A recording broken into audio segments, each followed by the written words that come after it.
हाँ, आ जाओ भैया। आजकल इंटरनेट पे बहुत चलता है भैया। कनाडा में मंदी आ गई है, रिसेशन आ गया है, स्टूडेंट को जॉब नहीं मिलता भैया। कितना भी काम करो सब बिजनेस ठप है। मकान का इंटरेस्ट रेट बहुत बढ़ गया भैया। तो 2023 में अभी कनाडा का क्या हाल है भैया, यहाँ पे रिसेशन यानी कि मंदी है कि नहीं है, मैं आपको समझाता हूँ। और ये वीडियो बनाने के लिए मेरी क्वालिफिकेशन क्या है पता है भैया? नंबर 1 मैंने एमबीए किया है। नंबर 2 भैया, एमबीए तो कोई भी कर ले सकता है, टाई बांध सकता है। मेरा यहाँ पे बिजनेसेस है भैया, और मैंने खुद के अपने कमाए हुए पैसे बिजनेस में लगाए हो और ढेर सारे पैसे बनाए भी है। और ये वीडियो मैं कनाडा से बना रहा हूँ, क्योंकि कई लोग भैया इंडिया में बैठे हैं, इंडिया में से वीडियो बना रहे हैं। यहाँ पे हम लोग सालों से है भैया इन्वेस्ट कर रहे हैं। तो वीडियो में मैं बताऊँगा कि पहले क्या था और इस साल में मेरे को क्या क्या चेंज लगता है। थोड़ा वीडियो में आपको डिटेल में बड़ी अच्छी तरह समझाता हूँ भैया। तो सबसे पहले मैं बताना चाहता हूँ भैया कि जो रिसेशन होता है ना भैया, उसको रिसेशन को भैया अपने गुजराती अपने हिंदी में बोलते हैं मंदी। मंदी यानी कि कोई काम नहीं चल रहा भैया, कोई पैसे की आवक भी नहीं है, कुछ भी नहीं है, तो उसको मंदी बोलते हैं भैया। और मंदी क्या होती है पता भैया? जब वैल्यू फॉर द मनी, पैसे की कीमत एकदम डाउन हो जाती है। अब मैं समझाता हूँ ये कैसे होता है भैया। सोच लो, एक एरोप्लेन में भैया 10 बिजनेस सीटें हैं, फर्स्ट क्लास की सीटें 10 है, और 90 सीटें वो जनरल की भैया। और सब लोग एक ही प्लेन है, और सब लोग वही टिकट कराने के लिए, बुक करने के लिए बैठे थे। पहले वो टिकट आपको 5,000 रुपये में मिल जाती थी, लेकिन आज कब सबकी तनख्वाह भैया 10-10 लाख रुपया हो गई है। तो सब लोग भैया अभी तो कोई जनरल में जाने के लिए तैयार ही नहीं है, सबको बिजनेस क्लास में से जाना है। तो बिजनेस क्लास की सीट है भैया खाली 10। तो ये क्या, बिजनेस क्लास के किराया बढ़ा देते हैं, वो 5,000 का डायरेक्ट कर देंगे 50,000 भैया। तो 50,000 रुपये बराबर बिक रही है, क्योंकि सबके पास इतनी सारी सैलरी है। तो पैसे गुड्स की कीमत बढ़ती रहती है, बढ़ती रहती है, क्योंकि सरकार ने इतना सारा नोट छाप लिया है, इतना सारा नोट सर्कुलेशन में ला दिया है कोविड की वजह से, कि सबके पास बहुत पैसे हैं।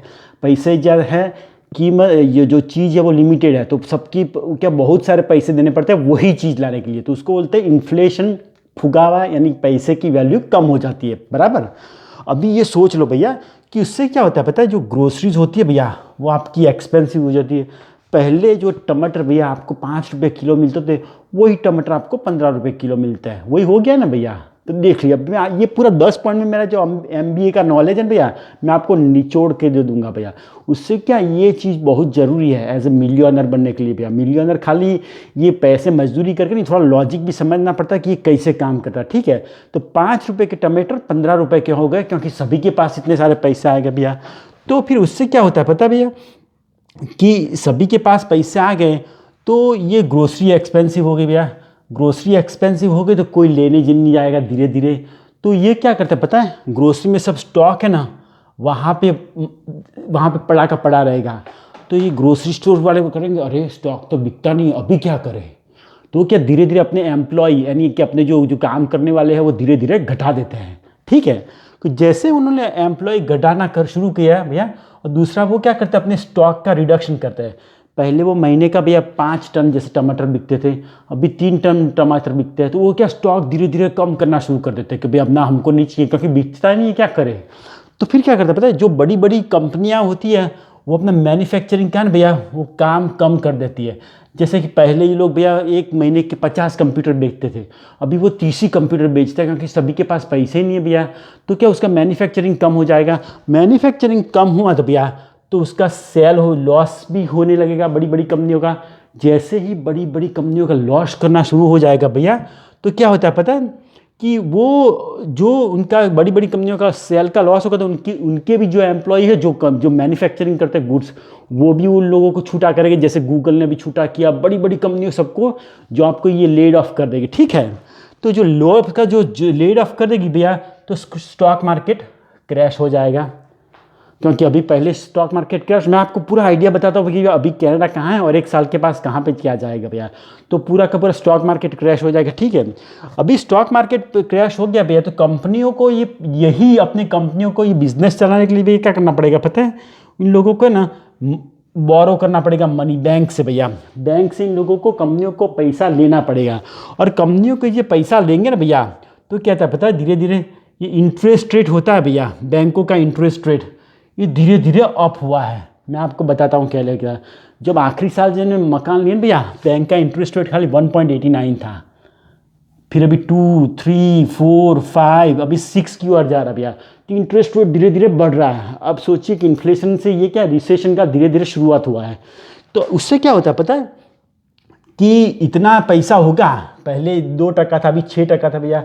तो मकान की कीमत इतनी बढ़ रही है। और कनाडा में बता रहा हूँ ज़्यादातर यहाँ पे हाउसिंग का मार्केट इंडिया जैसा नहीं है। यहाँ पे सब लोग कैश में मकान नहीं खरीदते हैं भैया। यहाँ पे सब हफ्ते पे और मंथली पेमेंट पे मकान खरीदते हैं।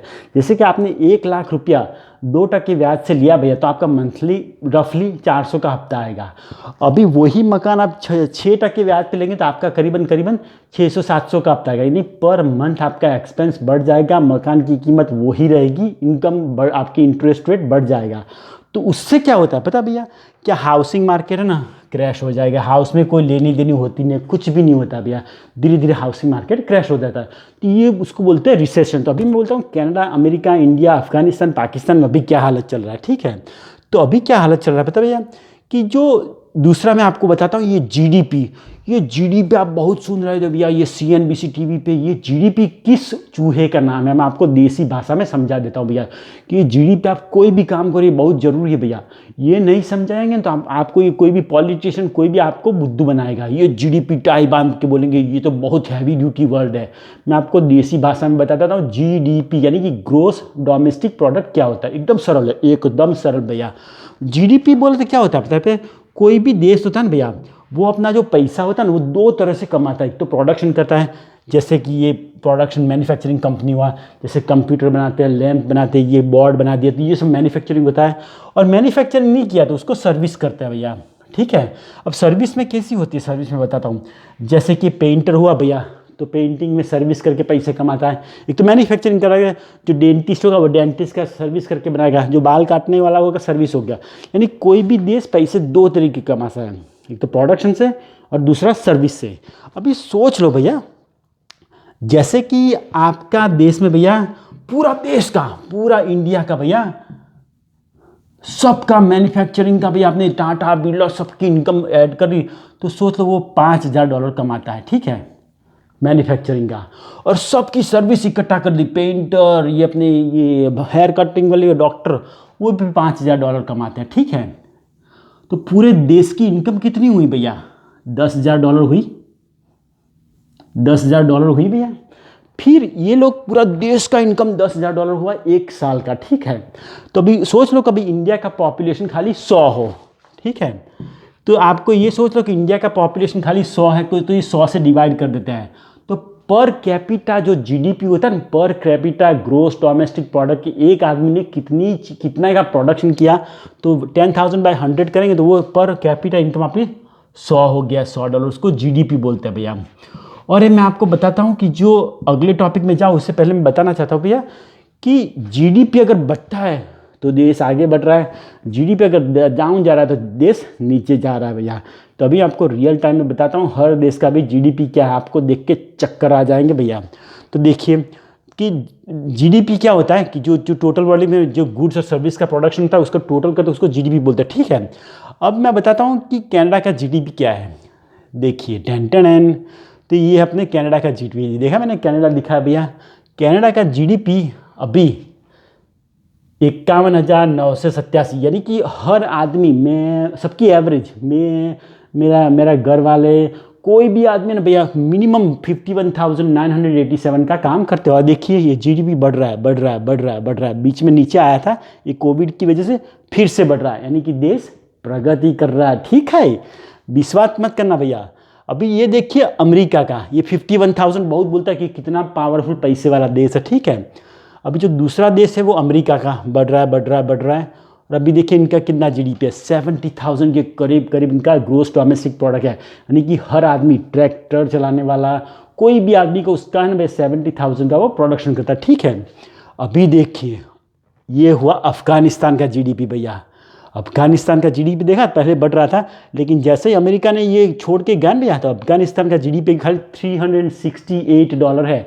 कहाँ पे $70,000 और कहाँ पे $360। तो उसका ये क्या चल रहा है, रिसेशन चल रहा है, ठीक है। अभी देखिए इंडिया का जीडीपी, आपको जानना है ना इंडिया का। तो इंडिया का जीडीपी देखिए, पहले बहुत स्लो चला, पहले बहुत स्लो चला, लेकिन अभी धीरे धीरे गवर्नमेंट में तेज़ी आई है। और देखिए इंडिया का जीडीपी 2256, यानी काफ़ी बड़ा है भैया। और ये मत भूलिए कि अरे मैं तो 70,000 को 2000 के कंपेयर करता हूँ, ये मत चक्कर में घुसिए भैया। इंडिया का पॉपुलेशन देखिए कितना है, 1.4 बिलियन के करीब करीब है। और ये 1.4 बिलियन हर आदमी 2.56 भैया इतना पैसा कमाएगा, तो उसका उतना टोटल इकोनॉमी कितना हुआ। मैं आपको बताता हूँ, इंडिया है ना वर्ल्ड का भैया top 5 largest economy in the world आता है भैया, क्योंकि उसका पॉपुलेशन है और हर आदमी इतना पैसा कमाता है। मैं कनाडा का आपको बताता हूँ 2023 में आपको जॉब मिलता है कि नहीं मिलता है, ठीक है। अभी देखिए ये पाकिस्तान का जीडीपी देखिए आखिरी 2-3 सालों में क्या हालत हो रही है, 1300 हुआ, और अभी है ना इनका जीडीपी खाली 1500 के करीब करीब आके रुआ हुआ है, ठीक है। तो ये जीडीपी हुआ। तो अभी मैं बताता हूँ भैया कि ये जीडीपी का हाल हुआ। तो ये जब रिसेशन होता है ना भैया, तो मैं आपको बताता हूँ रिसेशन किस किस भूत का नाम है भैया। जब रिसेशन होता है ना भैया, अनएम्प्लॉयमेंट राइज होता है, यानी कि किसी को नौकरी नहीं मिलती है। एकदम गलत बात, एकदम गलत बात। यहाँ पे कनाडा में जॉब के भी इतने चांसेस है, ऐसा मैंने आज तक नहीं देखा भैया। इस साल में पूरा का पूरा लाइफ चेंज हो गया। कोई भी रेस्टोरेंट में, कोई भी कहीं पे भी जाओ, सब लोग बड़े बड़े पार्टियाँ मार के लगे हुए भैया, एम्प्लॉय वांटेड, एम्प्लॉय वांटेड। यानी कि अगर मंदी होती ना भैया, तो अनएम्प्लॉयमेंट अभी रेट है ना राइज नहीं हुआ है, ये कम हुआ है भैया। ये नहीं एकदम कम हुआ है, यानी कि ये नहीं है। सबको जॉब मिलती है, आराम से मिलती है। आप सुबह में जाएंगे 9 बजे शुरुआत करेंगे, 9:30 को आपको जॉब मिल जाएगी। यानी अनएम्प्लॉयमेंट राइज नहीं हुआ, कम हुआ है, ठीक है। दूसरा चीज़ भैया, लेस स्पेंडिंग, एकदम गलत बात है भैया। सरकार ने इतने पैसे दिए थे भैया, मैं आपको नहीं जनरल पब्लिक को बोलते, सबके घर टीवी है, सबके घर फ्रिज है, सरकार ने सबको इतना सपोर्ट दिया भैया। स्पेंडिंग का वही है, बढ़ा नहीं है लेकिन घटा भी नहीं है। स्पेंडिंग वही का वही है, सबकी क्वालिटी ऑफ लाइफ वही की वही है भैया। दूसरी चीज़ मैं बताता हूँ, government debt increases. Canada government का कोई डेट नहीं है भैया, यहाँ पे बहुत स्ट्रॉन्ग इकोनॉमी है, यानी सरकार का दे की डेट को इतना बड़ा नहीं है। अगर डेट होता, डेट यानी कि उधार होता, सरकार के उसके दिमाग पे कर्ज होता भैया, तो यूक्रेन को, सब देशों को मुफ्त में डॉलर नहीं भेजता भैया, ये सोच लीजिए, ठीक है। तो अभी मैं बताता हूँ एसेट लॉस इट्स वैल्यू, और इस पर मेरे को बोलने का क्यों अधिकार है पता है भैया, क्योंकि मेरी खुद की प्रॉपर्टी, हम लोग प्रॉपर्टी का ले बेच करते हैं भैया। कोई भी प्रॉपर्टी का भाव यहाँ पे घटा नहीं है भैया। पहले जो हमने लिया था वो इससे हम लोग ज़्यादा ही बेचेंगे, लेकिन क्या होता है जो टर्नओवर हो है वो थोड़ा कम हो गया है, बाकी किसी ने लॉस तो किया ही नहीं है, यानी कि ये भी गलत है, ठीक है। इंटरेस्ट रेट ड्रॉप्ड, एकदम गलत बात है भैया। इंटरेस्ट रेट तो इतना बड़ा है, इतना बड़ा है, इतना बड़ा है, तो रिसेशन कैसे बढ़ गया भैया बताओ। अब बोलते हैं भैया डिफ़िकल्टी फाइंडिंग द जॉब, एकदम गलत बात। सबको जॉब आराम से मिलती है, आराम से। तो मेरा पर्सनल ओपिनियन क्या है पता भैया, मेरा पर्सनल ओपिनियन, मैं पर्सनल ओपिनियन बताऊँ उससे पहले बताना चाहता हूँ भैया कि मेरा एक दूसरा वेबसाइट भी है, भैयाजीcanada.com। इस वेबसाइट पे जाएंगे ना आप, तो भैया आप नीचे जाएंगे ना यहाँ पे, तो मैंने 2 कोर्स है भैया कि अगर आपको कनाडा आना है तो पोस्ट लैंडिंग गाइड है, और आपको अगर यूट्यूब से पैसे कमाना तो कैसे बनाएं, तो ये खाली 500 रुपये का और 1000 रुपये का कोर्स है। अगर आप ले लिया तो आपको बहुत अच्छी अच्छी चीज़ें वो सीखने मिल जाएगी, ठीक है। तो अभी मैं बताता हूँ पर्सनल ओपिनियन मेरा क्या है भैया। यहाँ पे अगर आप कनाडा में आए भैया और आपको जॉब नहीं मिल रही है, उसमें सरकार का कोई वादा नहीं भैया। यहाँ अगर आपने सही तरह की स्किल लिया तो आप सीखते थे। अभी क्या भैया, यूट्यूब का वीडियो बनाने के लिए कोई क्वालिफिकेशन नहीं चाहिए। कोई भी आदमी सेल्यूलर पे फ़ोन पे लेके ये दबक से बटन दबाया और चालू कर दिया, और सबको लगता है स्टूडेंट को जॉब नहीं मिलती, मत आओ मत आओ मत आओ। ये कैसा पता है, जामुन अपने हाथ में नहीं आता, बोले जामुन बहुत खट्टा है। बाकी यहाँ पे कोई रिसेशन नहीं भैया, इकोनॉमी धमाधम चलती है। आज से 5 साल पहले मैं टीवी लेने सचमुच कर, ये देखो भैया $7,000 का टीवी खड़ा कर दिया यहाँ पे। सबके पास ढगले पैसा है। यहाँ पे रिसेशन मेरे को, मैं एज ए पर्सनल, मेरे को कोई नहीं लिखती। यहाँ पे गवर्नमेंट बहुत स्ट्रांग है भैया, रिसेशन की कोई वैल्यू नहीं। अगर आपको चांस मिले तो जरूर आइए भैया। और वीडियो अच्छा लगे ना भैया तो शेयर कीजिए, और ऐसे नॉलेज वाले वीडियो देखे तो आपका ही इसका है ना, इसका भैया ये सॉफ्टवेयर अपडेट होगा। हमारी लाइफ में 2 चीज़ होती है, एक तो हार्डवेयर होता है अपना बॉडी, और सॉफ्टवेयर अपडेट करना बहुत ज़रूरी है। तो मैं ऐसे वीडियो में बनाऊँ तो आपको कैसा लगता है, मेरे को नॉलेज वाले, तो आप मेरे को बताइए कमेंट में, तो ज़्यादा से ज़्यादा ऐसे वीडियो बनाने की कोशिश करूँगा। अगर वीडियो अच्छा ना लगे तो वो भी लिख के बताना, ताकि हम लोग ऐसे वीडियो ना बनाए भैया। तो वीडियो देखने के लिए बहुत बहुत शुक्रिया। अगर आपको पसंद आया हो तो उसे लाइक कीजिए, सब्सक्राइब किए। सब्सक्राइब नहीं किया तो कोई बात नहीं भैया, अगले वीडियो में कर देना। तो आपका परदेसी भाई का आपको यहाँ से मेरा सलाम।